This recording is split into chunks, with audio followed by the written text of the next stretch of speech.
going to talk about your career and the amazing things that you're working on at the moment over in Mm-hmm. Hungary. But I thought we would start with the You Got This cards. Cool. Yeah, These that are I 100 go and with the flow. I go with the flow. I'm sorry if my English is not good all the time because I'm speaking mostly other languages now, which is great. that's absolutely fine. What languages are you talking and using? Well, normally I fluctuate a lot between English, Spanish, and German.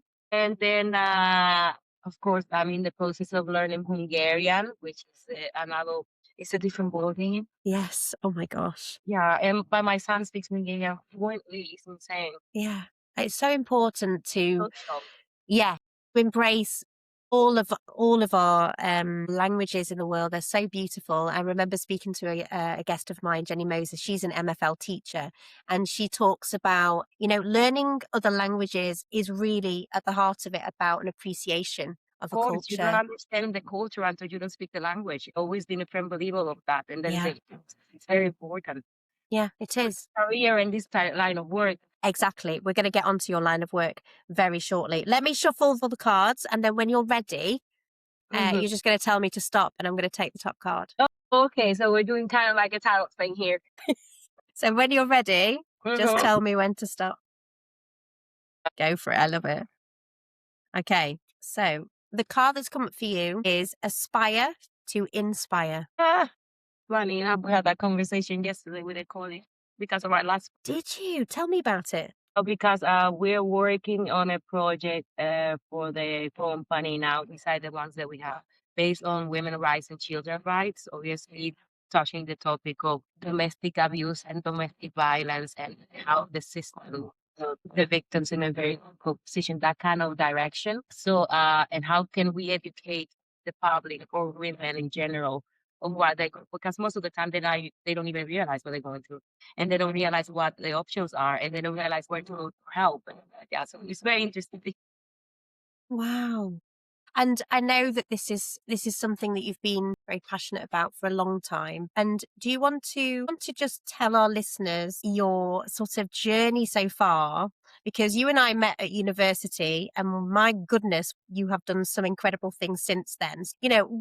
Where did this love of performing and theatre and telling stories come from? Say my mother is the one guilty of that because when I was young, as a child, actually my son's age, we went through a difficult period with my family, and I didn't speak too much. My mother is a psychologist, a clinical psychologist. So yeah, she decided to put me in arts. So I kind of, as a form of healing, right? Instead of Yeah. going directly into, besides obviously the typical going to psychologists and all that. And I think it was a blessing and a curse because I never left after that, if you know what I mean. So I fell in love with theater in the beginning. Then I fell in love with dance. And then I couldn't go back. Even though I started university to do pre-med, Yeah. I ended up changing back to what I was used to, which is Yeah. Oh my goodness. So when we met at uni, obviously we were studying theatre and performance. And what are your memories of that time that we were together? Because I mean, there were so many incredible performances and so much learning that was going on there. How did that kind of propel you forward for the next step? Because then you went on to Central School, right? So yes. how did those sort of initial training then create the stepping stone to go on to other things? Well, I mean, one thing that I have to give to the United Kingdom in general when they approach higher education is the variety of techniques and the variety of approach you have towards creative process and the practices research. And it's not just about the theoretical side of things. It's about it's like a game. It was playing with everything that you get, and then you started creating. It challenged you in a way that you kind of become always thinking outside of the box, especially for neurodivergent type of Yeah. people. No one can understand them or understand what they're doing because the way the brain works is very different to the rest of the population. And the system or the educational system is created for one group of the population. So for me, it was like a playground. It opened the Pandora box, first of all. Yeah. because it's not just learning about the craft, it is well learning about yourself and seeing who you are and the things that you're able to work with and use as an artist, because we're all unique. One of the best thing I've learned from teaching dance, for example, and looking at dancers, although they have the same choreography, they are unique because we are all individuals. There's Yeah. something that stands out that you can see something of that person. Even if you're very technical, like I don't know, like Cunningham, but you can Yes. see that essence that is very different per dancer. Yeah. And I think the UK higher education system, and when we were there, we kind of experimented and explored a lot, and Mm. it created a bond as well between performers because we're all going through the same. We're learning. A lot of us were immigrants, some of us were not. Yeah. Was a culture pool that gave the stage to creating different things that you will never see if you stay on one side on one particular Mm. line. Does it make sense? Yeah, absolutely does make sense. And the thing is, as well, for you and your practice, is that you have not pigeonholed yourself. No, never. You have never taken that one road. You've always ensured that you've remained open to embodying the theatre, dance, music, singing, everything, because it is one practice, right? It's impossible to just separate yourself No. into those three art forms. So obviously what was funny was that we ended up meeting again Yeah, I know. at Trinity Laban when we I did our know. How dance funny is training. that? Like, I feel like we've been in each other's orbits for such a long time. I But, know. meeting you there again and that experience, wow. Talk to me Because about it was a different ball game. It was a different completely. well. It was like a completely different dynamic as well. It was. What did you enjoy about Trinity Laban? Well, it was of all my studies experience, it was the hardest one because in my group I was one of the youngest at the time, and I have to say, as you get older, maturity changes, right? Yes. And I was not the most mature. I was really, really young, 20 compared to the rest of of the group. I was one of the youngest, and I remember one of the teachers taking me out and saying, "Sorry, how old are you?" And then she could understand the way I approached things at the time. Yeah. But Laban for me was the best gift I could get because it kind of changed the way I approach movement. It was not Mm. just dance. It was how you say that in English. It was more than dance. It's the rhythm, it's the space, it's the body. It's not just I mean, I can dance. I come from a culture that we're dancing since we're in the belly. Yeah. Like we grew up dancing. I try to pass that on to my son, but he's refusing. But it's a choice.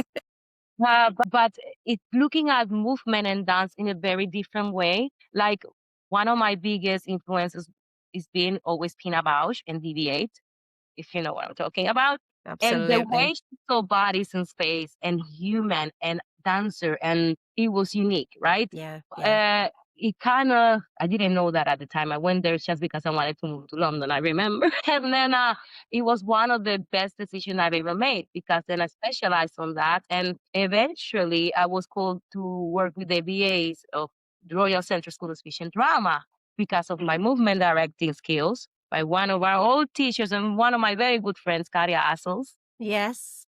Oh.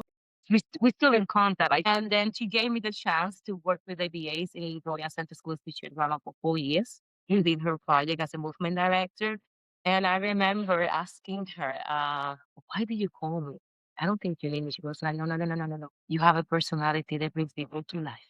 And I was like, Yes. okay. And eventually it was during COVID. It was all through Zoom. And a lot of them were very different backgrounds. So some of them were very difficult to engage. Mm. And eventually being specializing on lab and made me understand myself as a choreographer and as a movement director. And it kind of allowed me to create my own language or Yes. understanding, which is part of the process. I mean, you can be a dancer technical and stay on the same line as everybody else. Yeah. Or challenge yourself and look at dance and look at the individual, for example. When I choreograph now or do movement directing, I understand the performer first, Yes. then impose whatever I want and allow them to bring it out as their own.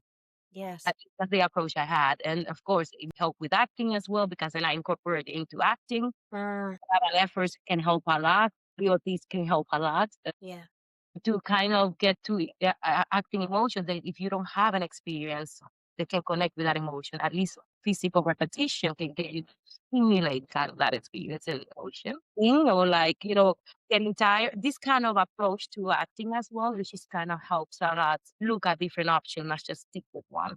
Yeah, absolutely. And this idea of collaboration, like you are working in collaboration with that dancer or the actor in front of you, the performer in front of you. And also, what I'm hearing is really listening. So, that intuitive It's very important. approach is what I'm hearing when you're talking about that. And all of the training that you've done, you've said it a number of times, it's shaped who you are as an artist, but also as a human being, as a mother, as a friend.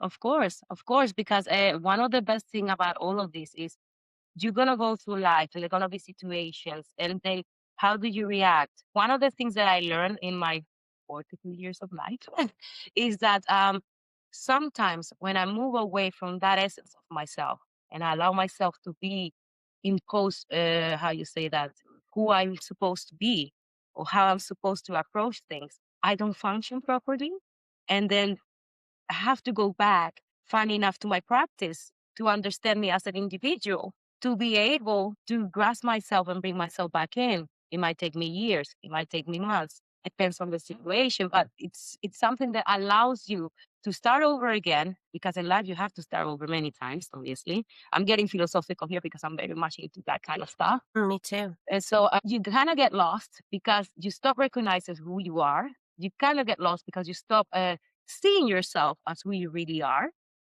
And practice like this kind of enables me as Ariana, as an individual, to grasp who I am and bring myself back and bring myself to understand what's the next step. How can I do feel guilty of the fact that I use art as a form of healing as well, Mm, as a form of reinventing, as a form of expressing my pain or my happiness, because it's not all everything bad or good. yeah. So yeah, I think it's very important, and that's why probably I approach choreography as looking at the individual, and then we look at the choreography itself. So you're teaching at the moment. So what age are the students that you're working with? Is it higher education or Well, in it's very schools? interesting because here in Hungary, this university is I'm gonna try to say it in English, the Film and Art and they invite me sometimes to teach there, which is higher education. One of the fully proper Caribbean person to teach in that environment. As well, I teach with a school called Drama Works, which I deal with teenagers and adults. So I do plus doing my own practice, obviously, which I really connected with that Mm, movement and everything back here on my own body and other bodies as well. So I'm yes. in the process of reconnecting with that again. And through the company, obviously, because we have a couple of ideas that shall they do part of it as well with movement. Because I cannot, the moment I stop dancing, I realize I go depressed. It's something that is in my culture, it's something that is in my body, and I feel lost. So dancing is a very, for myself as a practitioner and as a human being, is part of becoming me, Yes. expressing myself, leave happiness and leave sadness. Yeah. Absolutely. I mean, I remember there's lots of things have happened in a short space of time for me and for my family. And I found that I would go to a dance class and it was like the pain, the suffering, the grief would just Go you would away. process and it would go away. And there's something about seeing yourself in a mirror when you're dancing. Those people who are listening, if you Yes. go to dance classes, you'll know that there is often a mirror in the room. And there's something about watching your body move in the space. There's something very special about it. And dancing with other people as well. Yes, because I always see dance as a form of energy anyway in the space. The Yeah. bodies are energy. Everything is energy in the space. And there are days, for example, where I will wake up and I will just go at the time I'm a little bit obsessed with the half as a Puerto Rican to see the singer. Not that I like, he's not the best singer in the planet, but the concept itself of bringing my culture in mainstream, I have to put that on in the morning and it changes my mood immediately. Dancing while I'm doing the breakfast, it's kind of changes the mood. And all of a sudden I'm happy to go out and do whatever I have to confront in the day. Yeah. Yeah. it's something about that. And going out with friends and just dancing and let it go. Push yourself, creativity to kind of start inventing steps in the spot. And you just, it's all about, just being free and being yourself. The Yeah. moment I, as a Puerto Rican Dominican, and as a woman, and as I start canceling or controlling that I cannot dance that way or I cannot do this, it kind of blocks my whole system, Mm. my energy. It blocks who I am. So the same happened with contemporary. If I'm feeling sad and I'm with a friend, and because I have a lot of creative friends and I have a public when I was there for a bit, we were doing that.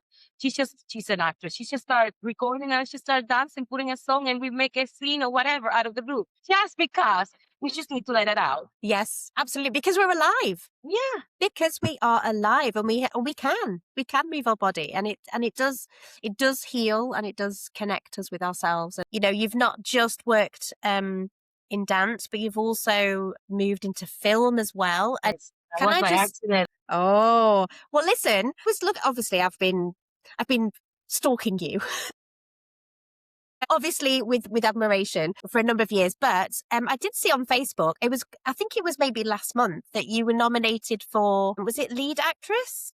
That was a repost, but it was It was a this is repost. how I got into film. You brought the right line actually. Okay.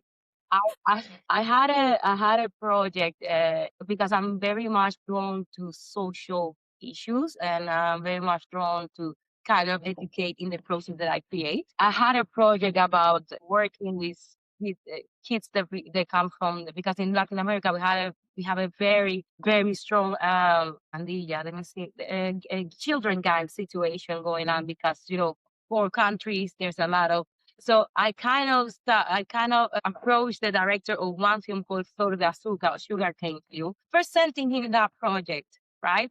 It has my same surname, Vice. So that was very funny as well. And then he saw me and decided he said to me, "Can I audition you for a film?" And I was like, "Sure." 2 months later, I was going back to the Dominican Republic. I got the role. And then after that, it kind of opened a different possibility for me. And then I managed to produce films and managed to create projects. And then, so it was all by accident in a way when I came into film. I always used to do like little stuff on the side, but it was not like my priority. I was really focused on theater and dance at the Hmm. time, but I just wanted to do this project because as a mother at the time, I saw to myself, look at how privileged my son is. Yeah. Look at the kids in my country, especially Dominican Republic. Puerto Rico is not that bad. As a U.S. colony, we get Mm. a different approach to this kind of environment. Yeah. But eventually, we managed to get everything together with co-productions and collaborations, and that's how I ended up then producing again by accident. I just wanted to throw a message out there, you Yeah. know, and it opened many doors as well. Well, this is the thing, isn't it? It's like you're not going into that creative work. It's not driven by ego, actually. It's driven by this deep seated need to make things better, to improve a situation, to inform, to support, to advocate a message. Children will be happy. And I never answered you the question about the award. Eventually, the film came out. It was sent to represent the country for the Oscars. It made it to the list or whatever it was. And then I got several nominations for that role in particular. Then he opened me the door for other films. And then I got nominated. Then I won an award. And so one thing was taking me to the next step accidentally. Yeah.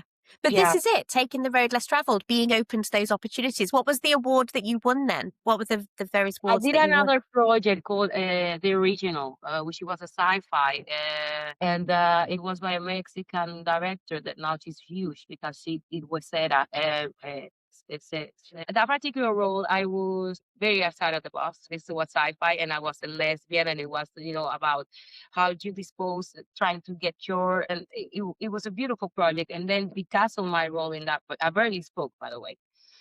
I got several, yeah, I won several award and several nominations as well because it was really outside of the box as well. It was something Yeah. that I never really thought I would do, to be honest with you. Mm. But it was, And I love the fact that, you Michelle know, Cervera. Sorry, I remember the name. There we go. You know, it's funny because I am currently casting the year six show, and the children badger me every year. Well, how many lines does that character Yeah. have? And I always say to them, listen, you can steal the show with no lines. Let me tell you, what my best roles barely had any lines. And my best roles as well are the ones they are not the lead ones. Yeah, because sometimes people get so stuck. I need the lead. I need the lead. I need.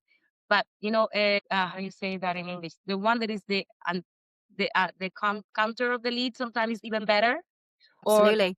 coordinate performance or role is even better. So, you have this kind of wrong idea that the lead is the winning one. No, sometimes it's not. It won't challenge you sometimes as much as the villain or as much as the supporting role. Sometimes, you know, it varies. So I'm not really, yeah. And I understand because I teach teenagers as well, and they think that getting their lead role is like the winning game. And I said, "No, it's not. No, it really isn't. And I'm going to play that little clip to my year six students to Okay. remind them that, you know, this is coming from somebody who works in industry and they are saying, listen, you don't have to be the lead role because actually when I'm putting you in those roles, those characters, I am seeing something in you that can bring the character to life. It's going to stretch you. You're out of your comfort zone. There's lots of lessons to be learned when taking part in the theatre. Yeah, of course. Yeah, of course. Of course. It's And so and and, important. and, and you know, and sometimes those characters are more versatile as well. It demands more. And it gives you a range of the probably the main character won't. Yeah. So so where are you thinking of going now with your work? Obviously you're over in Hungary. Are you thinking of maybe staying in education for now and moving, like working across sort of performing and teaching, or is teaching now where your heart is, do you think? I mean, I always loved teaching because my aunt is a professor at the university in Dominican Republic. My dad taught us in the Dominican Republic as well. So there's this line of teaching which I really enjoy because I always look at it that I'm shaping the next generation in a way, and I am helping the next generation to find themselves as performers. But I love producing as well, and I love acting as well. So I'm trying to get the three of them working at the same time, hopefully by summer. Because when you move country, they need to get to know you. They need to, you need to, especially when nobody knew you probably where you were there. But I've been lucky enough that now they know me because of the approach and the works I've done. Yes. But yeah, no, I enjoy producing because it gives me the freedom of telling the story that I want to tell. It gives me the freedom of getting the direction that I want to go together with other people, obviously as a collaboration. But it opens me the door to express myself, to to create. I always been fond that art should go together. I mean, art as a form should go together with education because if we will invest more in art and in sports, we wouldn't have so much madness and criminality in the world within the younger generation. Especially, can open the door for them to express themselves. Can open the door for them to get out of where they are. But unfortunately, governments don't see that. Well, I was going to say, what changes, whether in policy or public awareness or the support system, that we have, certainly in the UK. I mean, I know you're elsewhere now, but what do you want to see changing, Ariana, as we move forward? I mean, you've talked about art being at the heart of education. What can we do? What can my listeners do to support and advocate for, systemic change, really? That's what we're talking about here. Um, I mean, one of the things that I've learned in life about art is it's not just it's a form of expression, it's a form of education, it's as well a form of creating more empathic humans, right? Because you are forced to step into someone else's shoes, right? You're forced to see someone else's story. So if governments in general will understand that it's a complex one, obviously, that by bringing sports and art as a center sometimes of education will open the door for different people approach to learning. Second of all, it will open the door to create more complete human beings, and it will help people express themselves more, and it will help society as a whole, right? Because it will reshape society. it will reshape society in a way that they become. I mean, being selfish is okay because we have to be selfish. If I'm not selfish, people will walk all over me, which has happened in the past. But as a community, it will bring more of a community feel, and opens communication to topic they may not be easy to talk about directly. Mm. That's my opinion. Yeah. And it's funny because I was contacted by a UK ONG because they want to do something like that in schools in London, and about how art can reshape how we see environmental issues, for example, how we see human crisis, essential crisis, and stuff like that. And I think there are people out there that's trying to bring that change, but it's very difficult because without the government support as a whole, even the public education, if the public thinks that the art is useless, it's a waste of time, it's a waste of money as well. So you have this thing where you have the government and you have to educate the public as well. How do you do that? Mm. But I think it's challenging, but I think countries like the UK is a little bit more forward than other countries in that department. Like Dominican Republic, it's not as forward in that department. Mm. And I would say here neither that forward in that department. But it is an option, I think. And certain countries are actually taking it seriously a little bit, but it will depend really Yeah.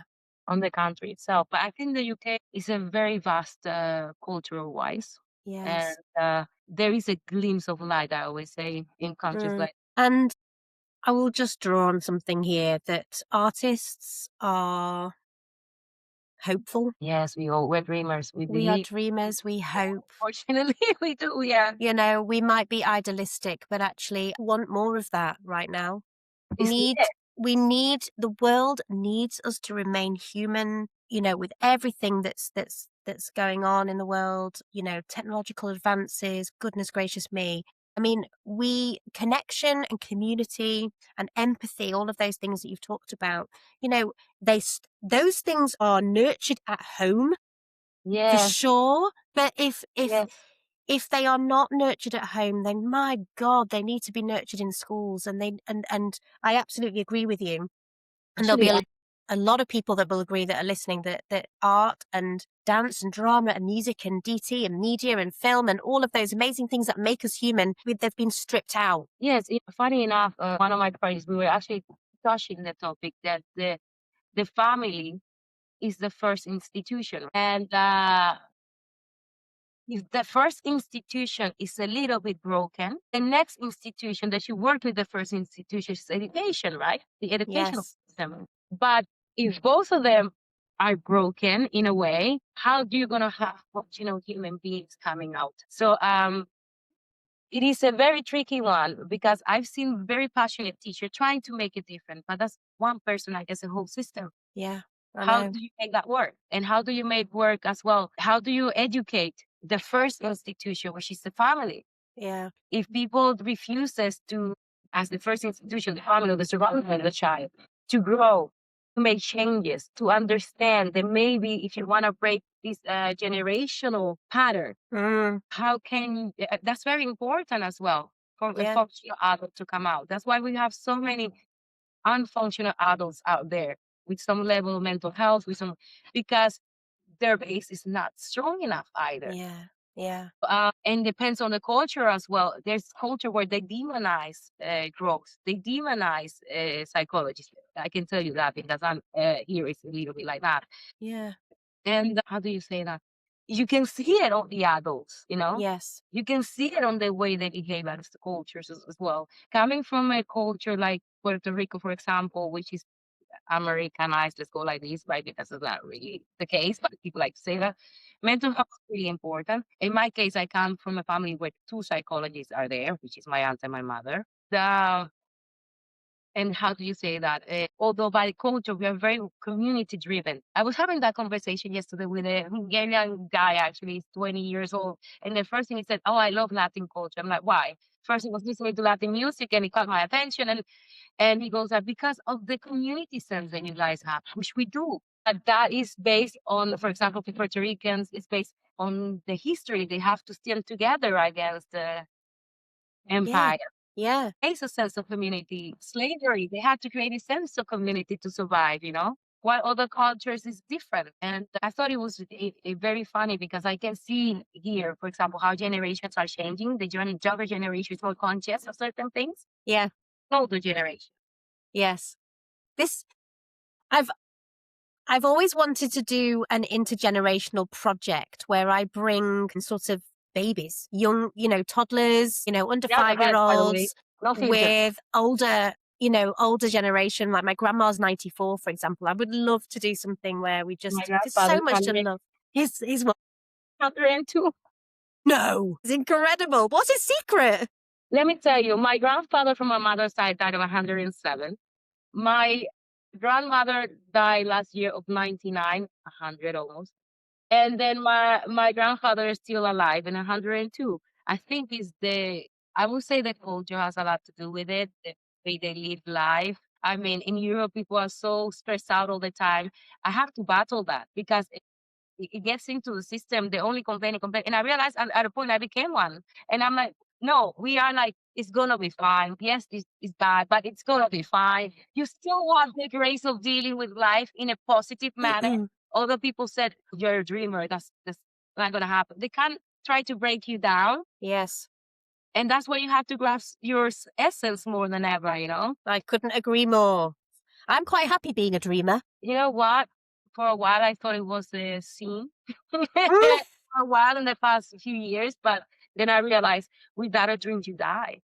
Yeah, I know. Your soul dies. I mean, I'm not talking about getting a house. No, I mean dreaming about getting something, becoming something, you know, and leaving something behind. I was joking the other day that I know my great grandchildren will see my movie at a point because in the Dominican Republic, it's one of those movies that are very much because of the not scenography, oh my God, the DOP, the cinematography, and Yeah, because of the topic as well, everybody will see it at a point, you know?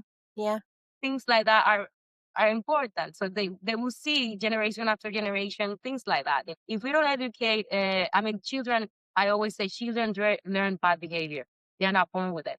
And that's why those two institutions are so important. absolutely. Racism is not built into you. It's coming with you. It's built into you.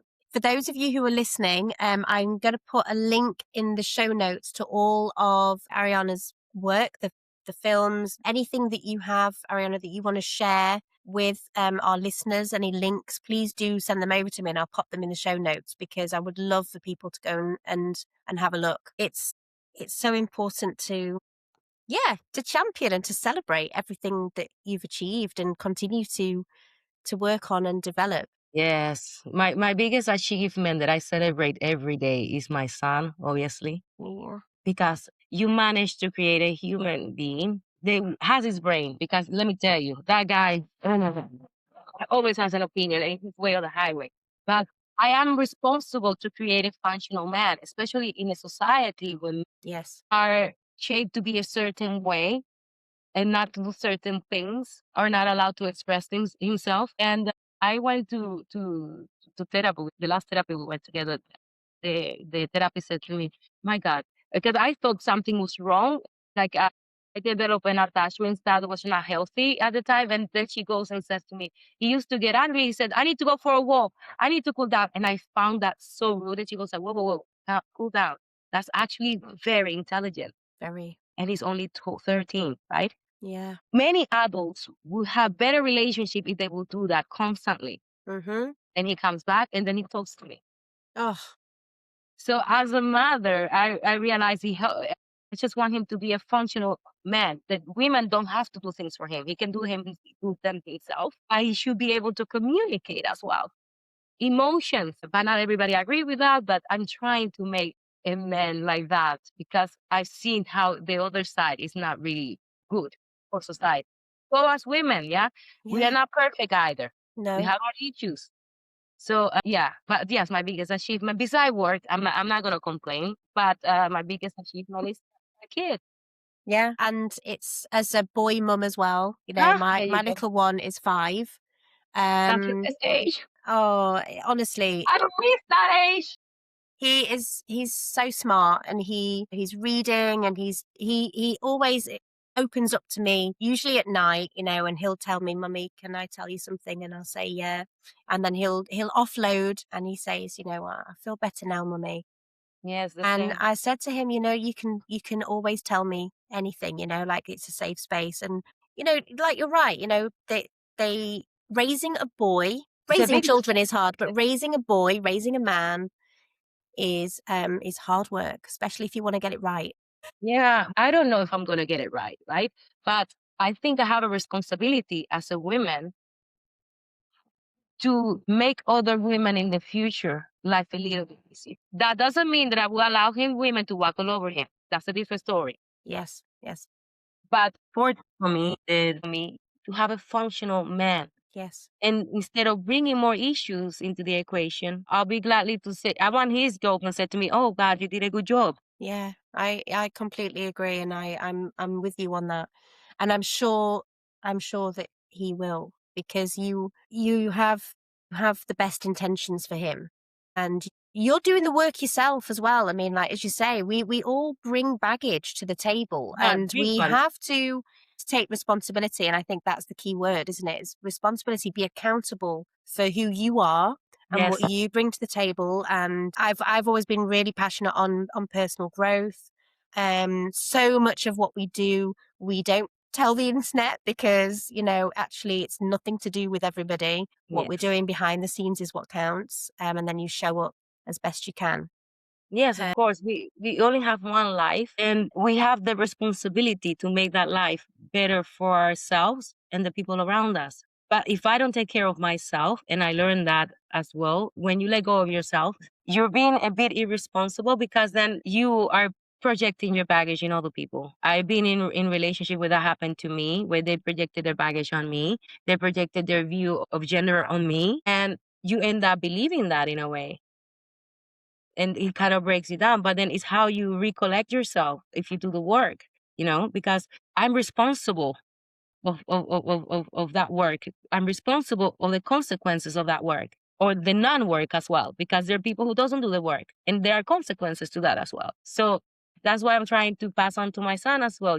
It might be hard. It might be someone might treat you badly. Something might happen. But if you do the work within yourself, you will deal with it and you're responsible for how you react to it as well. But you have to learn. Sometimes you make mistakes, right? And that's how you learn. Yeah, I had a conversation with him.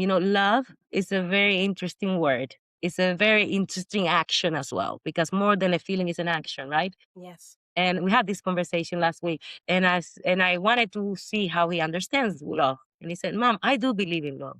I do believe there's good people." So I said to him, "Good, because they are good people." I think that's a really good place to finish.